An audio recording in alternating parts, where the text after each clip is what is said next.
I'd like more arm strength back there personally. And then in right field was Sano. The guy's 270 pounds and never played a lick of outfield before in his life.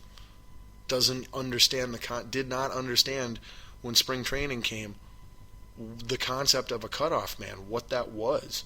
Had no idea. It was a completely foreign concept to him.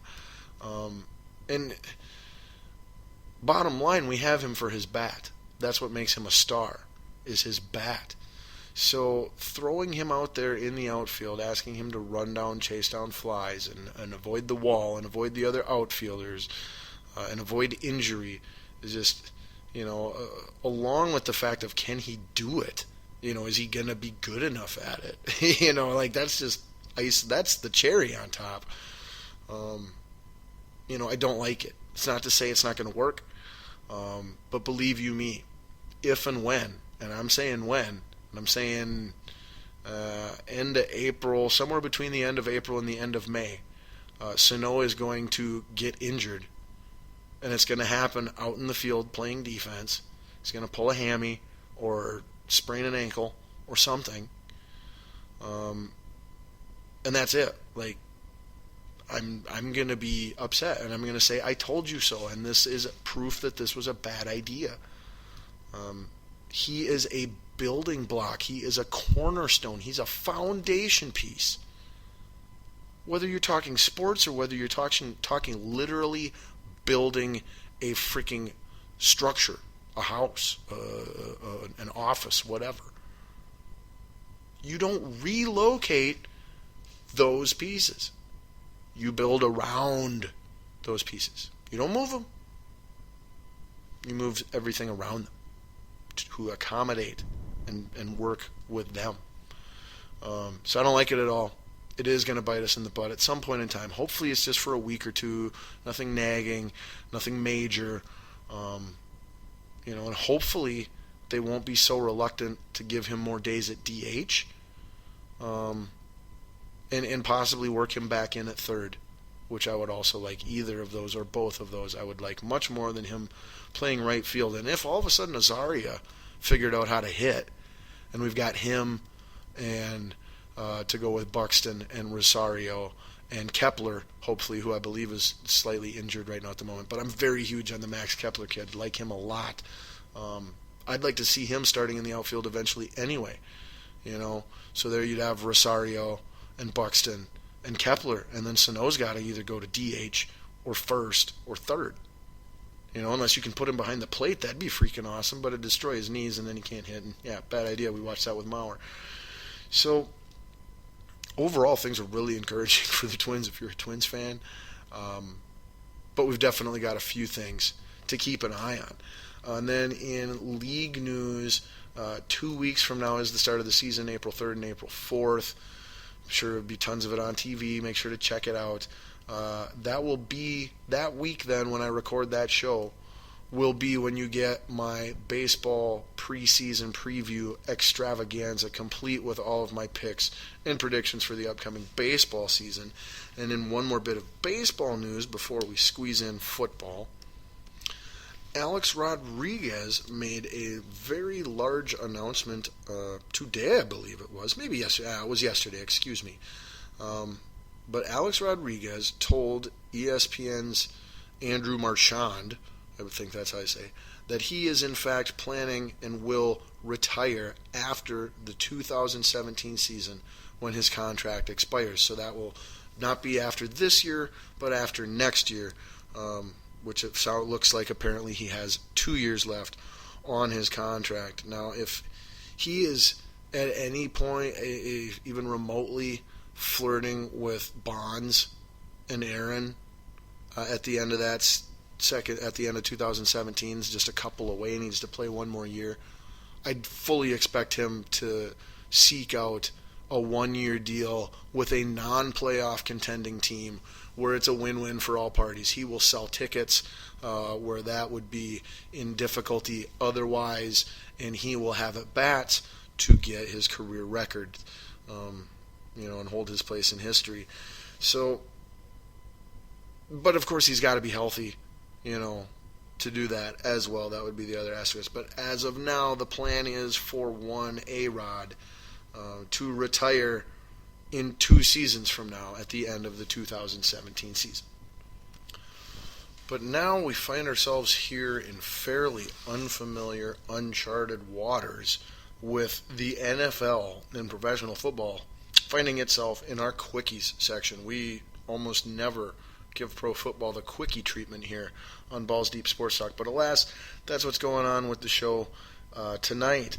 Nothing Vikings related that I am going to talk about tonight. We got plenty of off-season to discuss the few topics that I had to discuss tonight. Zimmer, he made a few comments that were all great and entertaining and fairly accurate, in my opinion, too.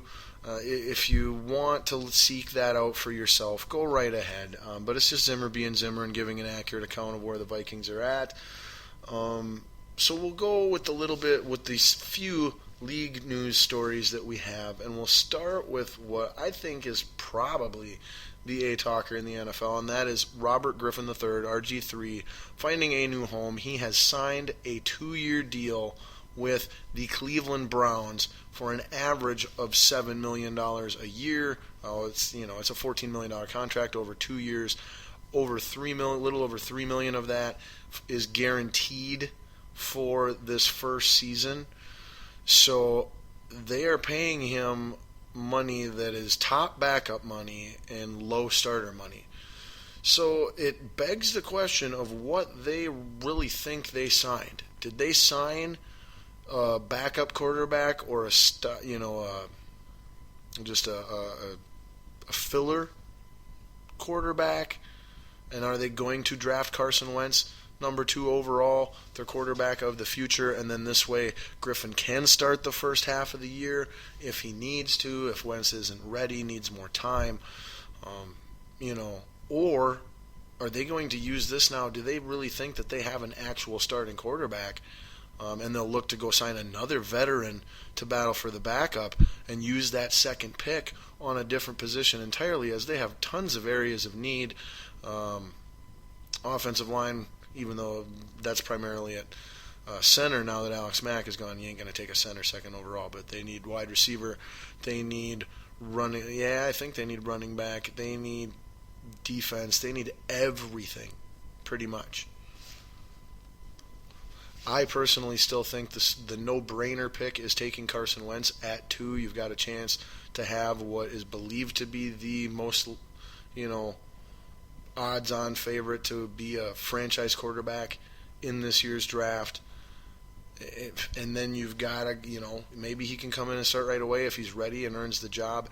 If he's not ready, you have another guy that, can at least play and allow Wentz time to learn, and your fans are not going to expect a playoff run anyway, regardless of which one of them is starting. So you've got the patience already there on that end, which is hard to get and a lot to ask for sometimes. So I think it works well to still take Wentz, and I think they will, but I am definitely not putting it past the Cleveland Browns organization to be stupid enough to now use this as a reason to not take a quarterback with the second overall pick in the draft. And that would be a huge mistake. Huge mistake. But it's the Cleveland Browns, so that's very possible. All right, moving on to other NFL news. You know how the NFL likes to play at least one game, if not 2 or more now, every year in London? Well, it appears that not this coming season and not the following 2017 season, but in the 2018 season, the NFL is in fact looking to have a game take place in China. This is not a joke either. This is a real freaking story, a real possibility. Really? China? There's a big demand for our product over in China? Okay, maybe. I don't know. There's a lot of people over there. Doesn't mean it's going to take, but I found it really interesting, and I really do not like at all the mass travel the demands that you're asking all these people from the United States to make. And if you're going to be asking them to travel across entire oceans, whether it be the Atlantic or the Pacific, if you're going to ask someone to travel across an entire ocean to play a football game, it better be an exhibition game. Okay? No more of this regular season in other freaking countries crap. It's not fair to the fans, it's not fair to the players, it's not fair to the team owners, it's not fair to freaking anybody. It's stupid and it sucks. Stop it, Roger Goodell, if you're listening. And in fact, he probably is. I do happen to know for a fact that he is a big, big fan of going balls deep every week. In other NFL news, we had team owner meetings and coach meetings, the annual ones, this past week. Rule changes were discussed. I believe there was about 7 that went into effect that were technically rule changes, one of which being all forms of the chop block have become illegal now. It is no longer a judgment call. If it is by any definition a chop block, it is illegal. That is one. The extra point being at the 15-yard line that we had for the first time last year was made permanent, so not a change necessarily, but a little bit formality change, if you will. And also another rule change that's got some people speaking out and not happy about it would be the new ejection rule. If a player receives 2 unsportsmanlike conduct penalties at any point in a game, that player will be ejected from the game. Richard Sherman has spoken out against this rule.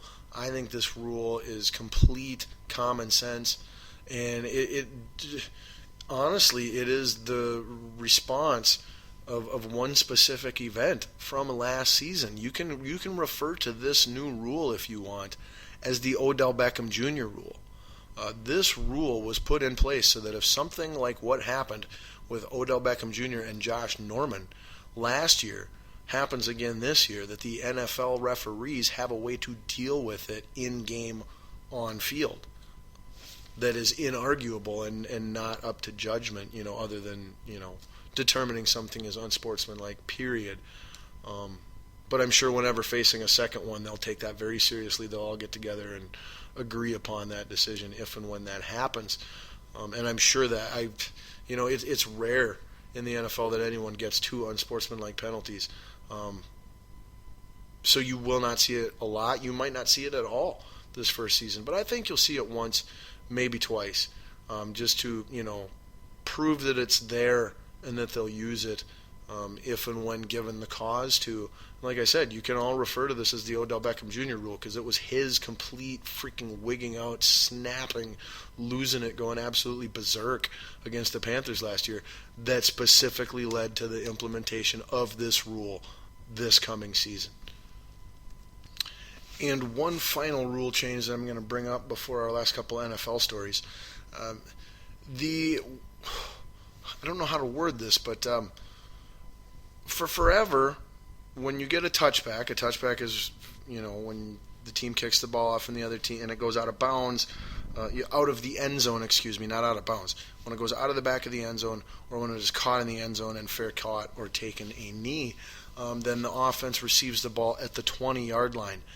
That specific detail has been changed. The result of a touchback on a kickoff will now have the offense getting the ball and starting at the 25-yard line instead of the 20-yard line. And let me explain this to you guys. This is where this rule came from, and this is what this rule isn't about. I'm going to break it down for you because I heard an idiot who claims to be a genius on KFan that I'll leave nameless for this one time only. I'll just say he's nachos, and he sure as heck ain't mine either. But he was saying how this is just another rule, giving an offense an extra 5 yards on a touchback. Now you've only got 75 yards of field to go instead of 80. It's an attempt to try and increase scoring and points. That is the most simple-minded, stupid, and incorrect freaking answer that you could possibly have. That has nothing to do with this rule whatsoever. 100% of the origin of this rule is to encourage the special teams, the kick returners, and the coaches to take a knee and to take the touchback. It's to increase the reward and the incentive for them to do that, to eliminate the kickoff play